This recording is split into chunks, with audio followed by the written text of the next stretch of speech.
Today's story from Lae is both heartbreaking and troubling. We've been talking about the armed robbery where 6 young men were killed in a shootout with police. And now we've learned that one of those killed wasn't just another faceless criminal. He was a final year student at the National Polytechnic Institute of PNG.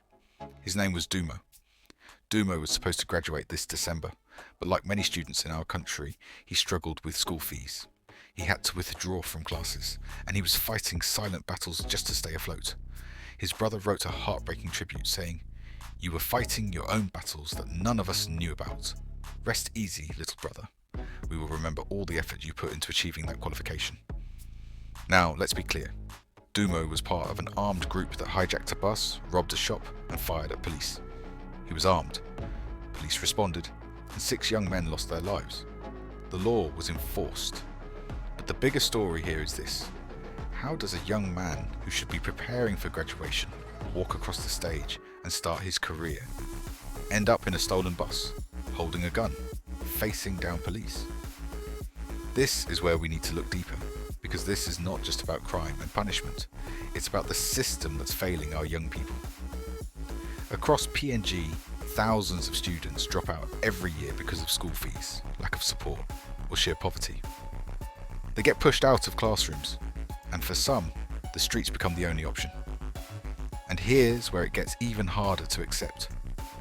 We all know that funds meant for education, health, and youth development often disappear into corruption and mismanagement. So while leaders enjoy the good life, young people like Dumo are left with nothing but frustration and despair.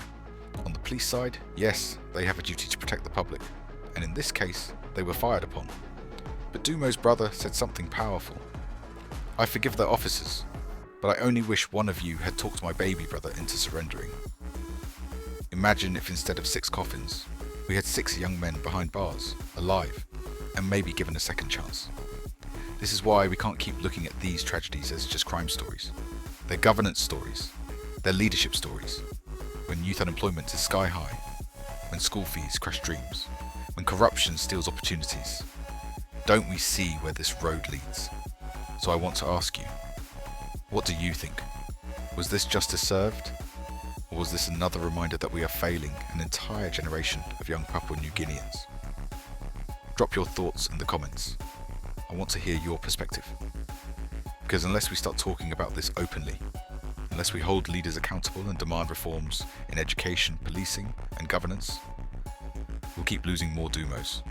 And honestly, Papua New Guinea deserves better. Our young people deserve better.